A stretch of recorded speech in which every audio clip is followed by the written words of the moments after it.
Hello, everybody. This is Robert Butler on a recorded version. This is something, it's 2026. I want to try now.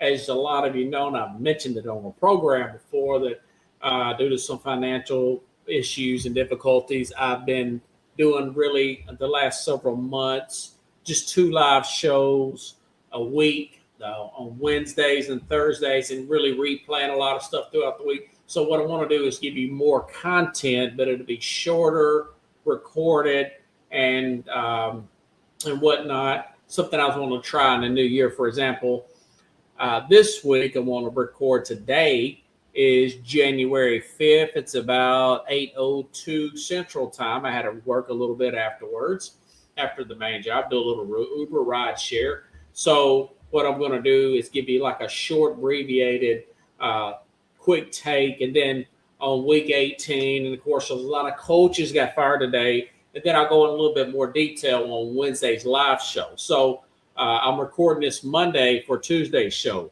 Okay. All right. So let's get right to it. Let's start back with the games, the three games on that myself and the Man New Yorker, three biggest games that we talked about on the program on Thursday. Starting on Saturday night, of course, Carolina Panthers, Tampa Bay Bucks.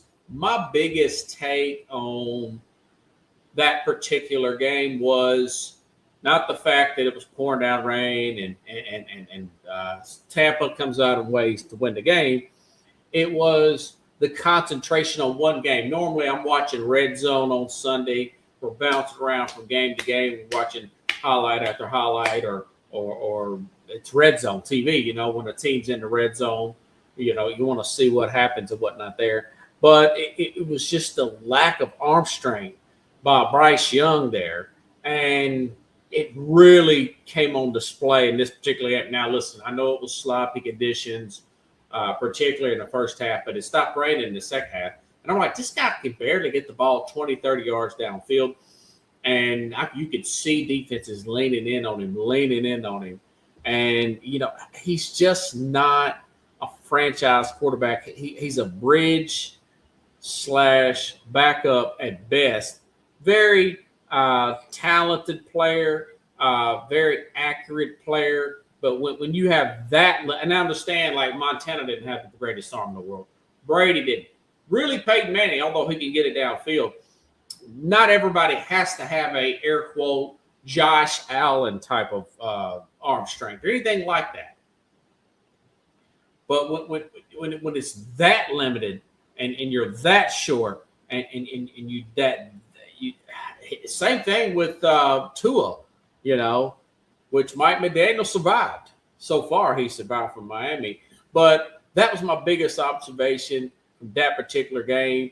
And, of course, they lost, but Atlanta wins. Atlanta wins. And now at 8-9, the Carolina Panthers are in the playoffs, and they'll play the 49ers or the Rams on Sunday, I want to say, or play it this weekend. It may play us. I don't know. Either way, they will play this particular weekend. Also, folks, on Wednesday's live show, I'll go over all these games. We'll go over some playoff games. I'll go over some more details of these coaching firings and replacements. So this is just what I'm trying to do right now is fill in some of those dead days, those 3 dead days right now that I have during the 5-day week. And they're going to be 10, 15, 20-minute shows, something like that. But a lot of you just watch my short content anyway. So just wanted to get that out of the way and be a little bit more precise on it. Okay? In no particular order. I bounce around like I always do when I'm talking to friends about this great game of the NFL and, of course, sports talk in general. All right. Now, we'll go back to Saturday night. Seattle, San Francisco. Listen, San Francisco, but several games leading up to this, particularly the last 5 games. You want to look at the last 4, I'm going to say. After their late bye week, the 49ers Brock Purdy. Barely punting the ball, putting up 35, 40 points a game. And one guy, Trent Williams being out. Now, of course, they're playing a red-hot defense, red-hot team, although they've had their struggles at times on offense. But overall, playing really good football at the right time in that Seattle Seahawks pass rush. But the fact that Trent Williams made that big a difference and held this red-hot offense, one of the least punting teams in the NFL, I want to say top 3 least punting. Just unbelievable. They're always moving the ball. And to hold them to 3 points goes to show you how valuable that position is. You know, since we finished the season and you're looking at the NFL draft order, the first 18 or whatever the teams that did not make the playoffs, first so many teams that did not make the playoffs here. I think it might have been 16, 17, I can't remember, out of 32 that did not make the playoffs. That order is set, okay? That order is set, and you look at teams that draft wide receivers and really high, and when they have offensive line issues,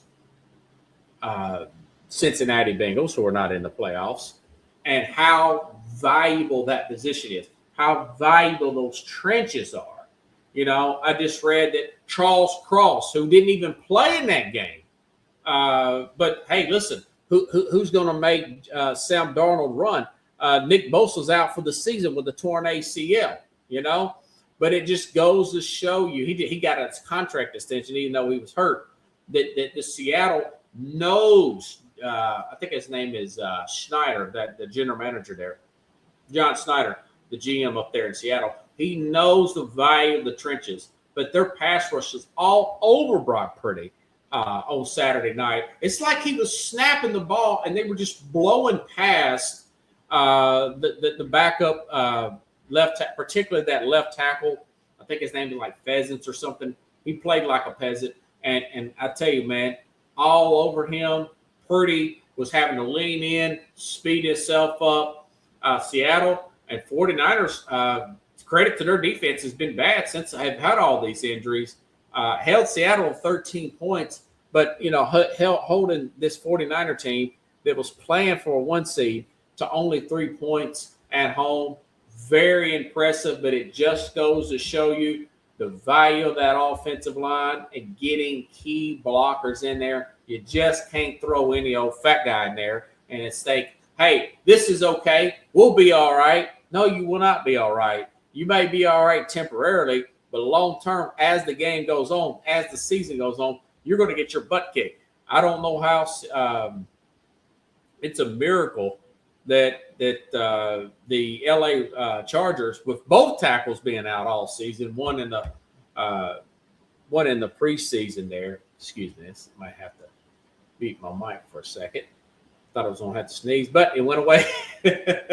Rashawn Slater. But it just goes to show you how tough Justin Herbert is playing with this glove on. Looks like something out of Terminator is, and of course how good a coach Jim Harbaugh's been, and how much they've relied on the running game with their backups there.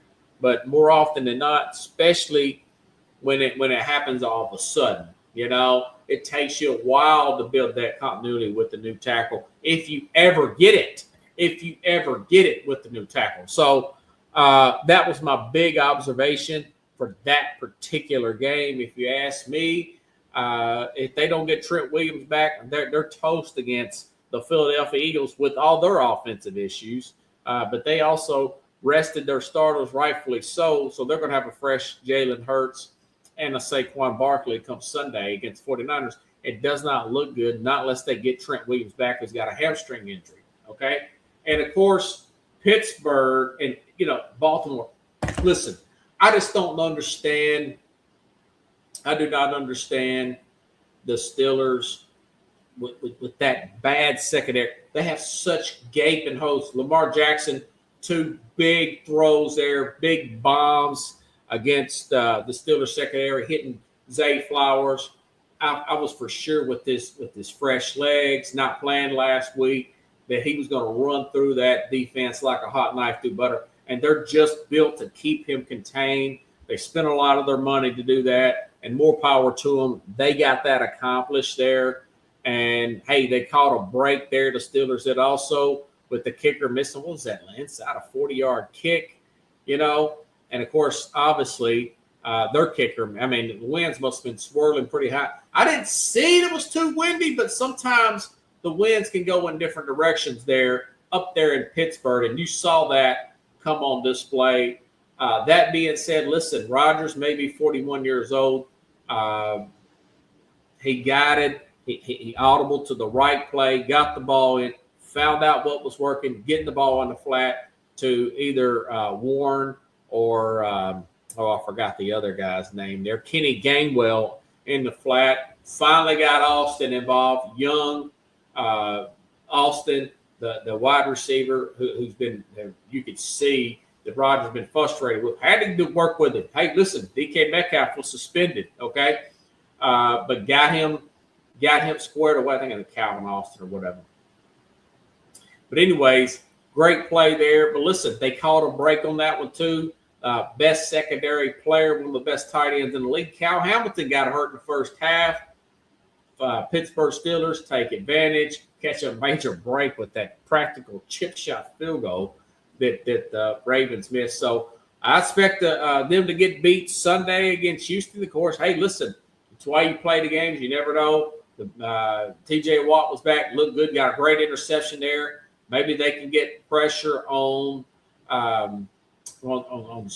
C.J. Stroud and possibly come up with another win there. I don't expect that to happen, but hey, that's why you play the games. I thought Baltimore would run off with this game. Judging by the first quarter and the first possession, they scored so fast. I thought it was going to be that easy. Pittsburgh made some adjustments, and great win there by the Steelers there to pull that one off. Okay. NFL coaches being fired. Call it Black Monday, per se.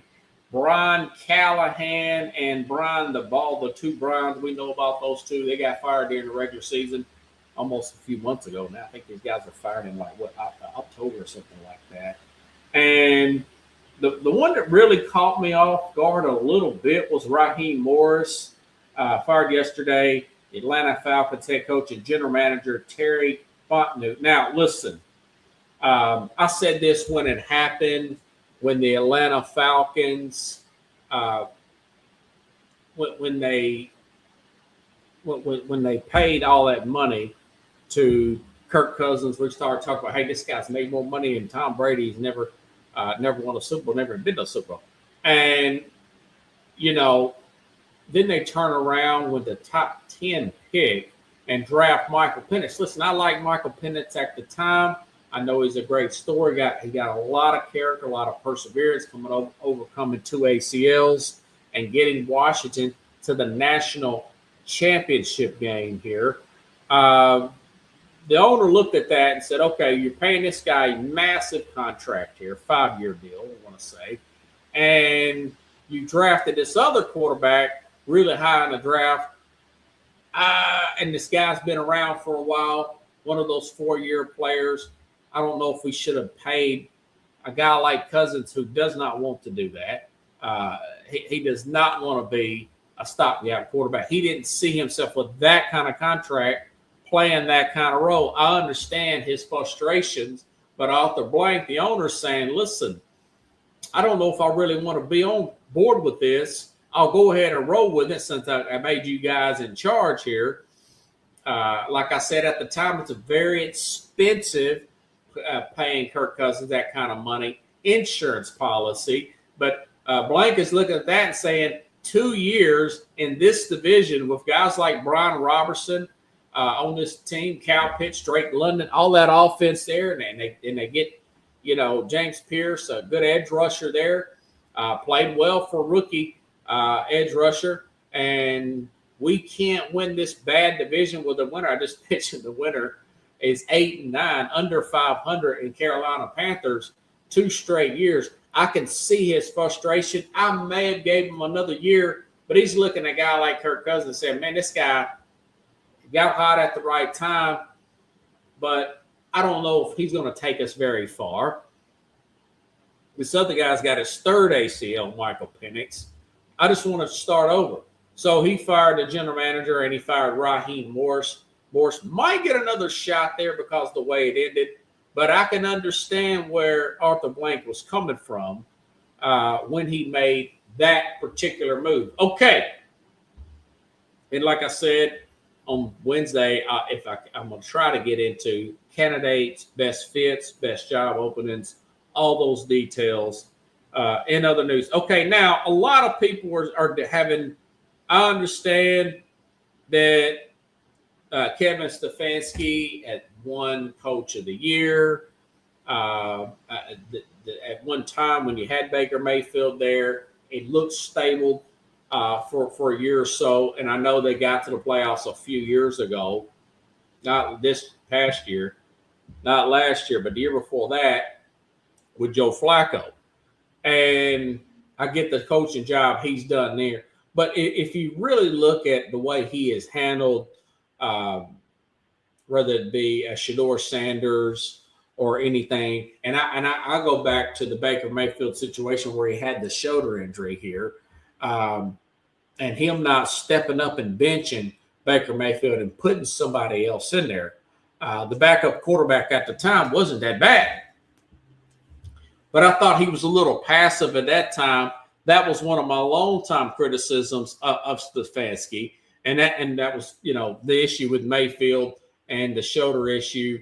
Long story short, obviously we know what happened. They moved on from Mayfield after that. And he's, calling people out and stuff. He had a bad attitude and everything. But the fact is he was playing through that injury and nobody stopped him.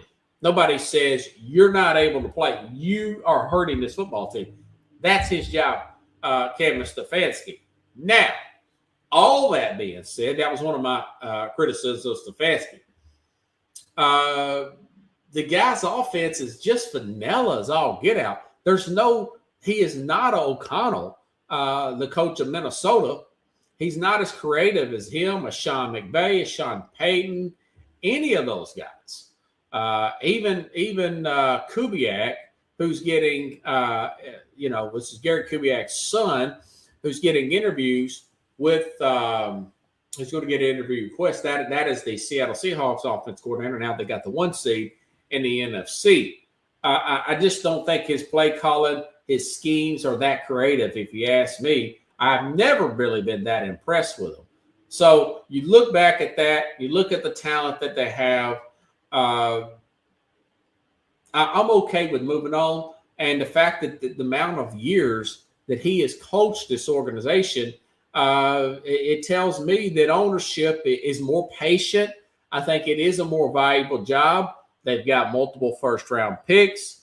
Do you want to roll with Dylan Gabriel or Shedeur Sanders? That's something that the organization can look into with the new coach here. So I'm not that, and you read online, man, coach of the year. I think he won. So I want to say one report said he won two-time coach of the year, but I'm more impressed with a lot of stuff. A lot of stuff that ownership has done. And listen, I was there with them when they wanted to. I thought they should trade it for Deshaun Watson. It's a big mistake. Yeah, you got a lot of dead cap money. He's been hurt. I get all that stuff.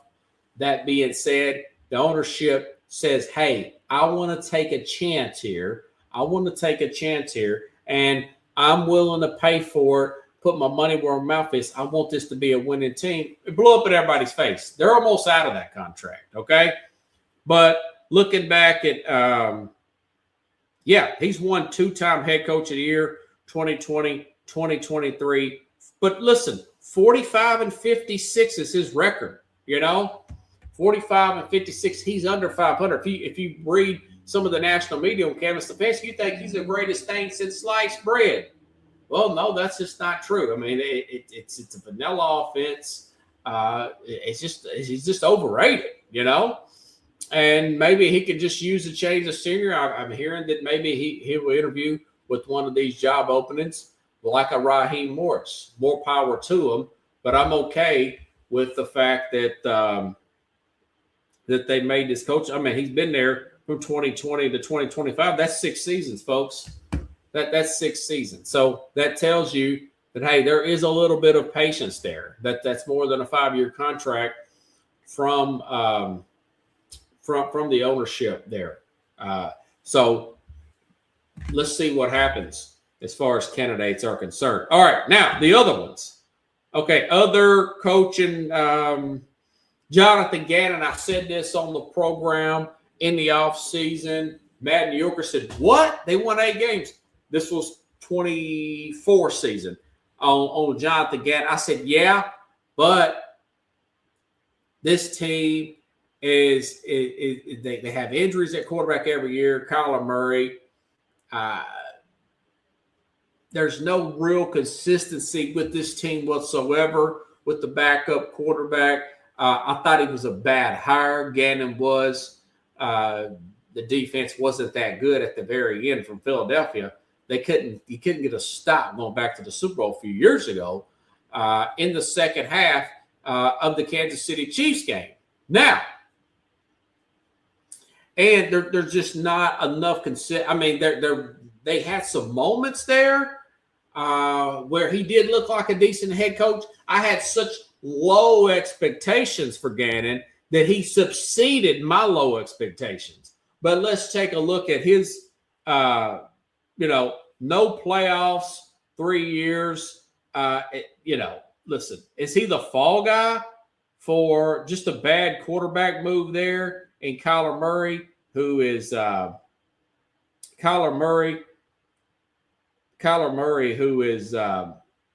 who's always hurt, who's just too small. 15 and 36. Plus Michael Bidwell. He don't have a lot of patience there. That's the owner there of the Arizona Cardinals.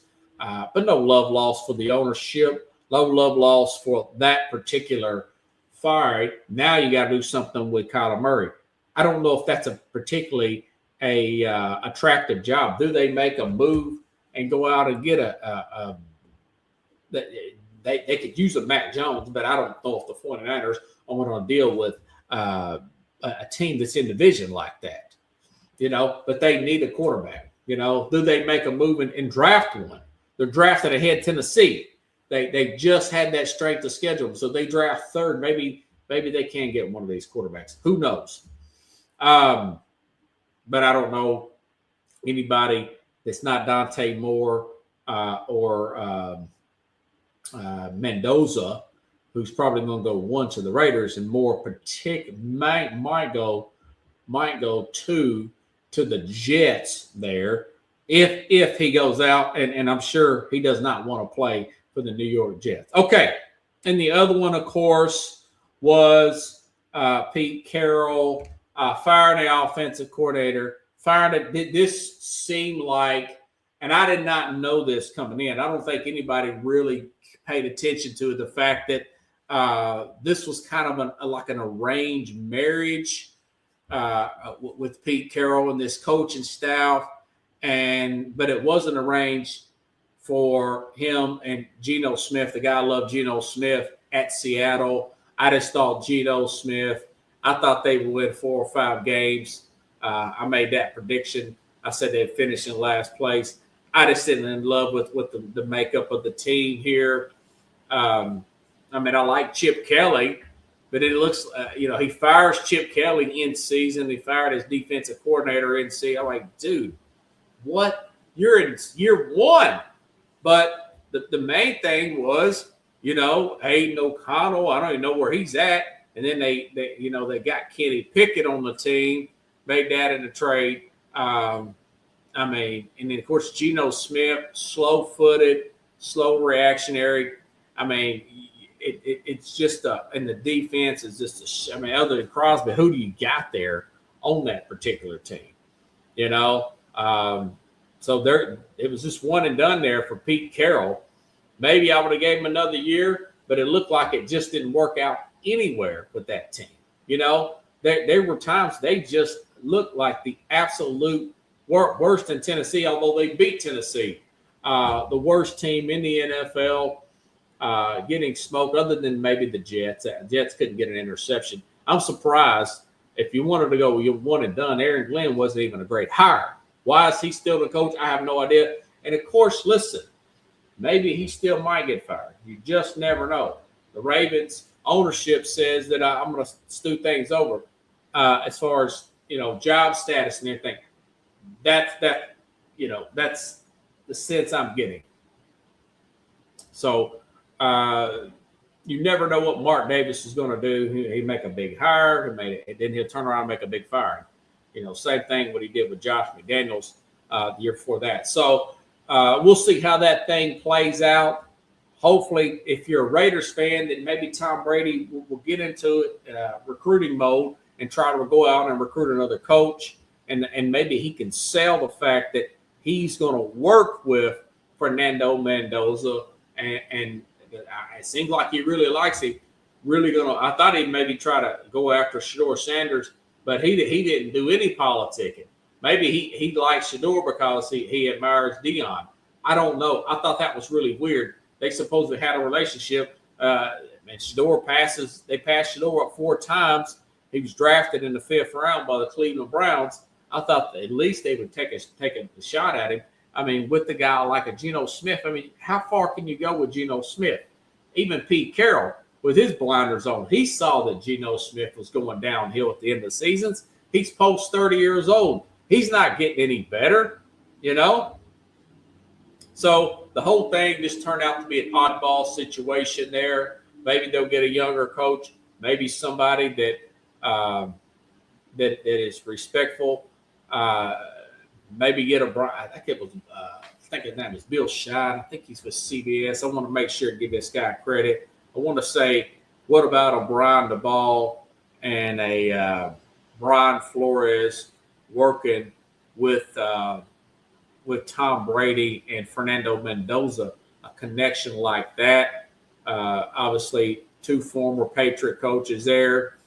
Get DeBall to work with Mendoza there. Flores take over as head coach, solidify their defense. Now, also said maybe do a Flores and a McCown there from Minnesota and put them over there in New York. I made that. Now, that Bill Shine said maybe combine them with the Raiders out west here. So that's a lot to be thinking about. I'll go into candidates and everything later. We'll talk about that as well. Draft order. Try to do that on Wednesday's live show. I don't expect it to be talking 20 minutes, and I'm at almost 30 minutes. So you got a good show here and listen, I just got home from work driving rideshare at about 7:15. So I didn't even have that much time to prepare, but I've been making notes, of course, watching the games, and of course throughout the day, so I can put this together and get more new content for you. This is about you, folks. We got big things, big ideas. Going to try to get on bigger platforms here in 26 and continue SportsScope and grow this great product here. Okay, so have a good night, everybody. I'll see you back again live. I'll see you live on Wednesday, the 7th, and of course Thursday we'll be going over this week's playoff games. Yeah, playoff games with the Mad New Yorker. Have a good night, everybody. I will see you then as soon as I can get my outro going.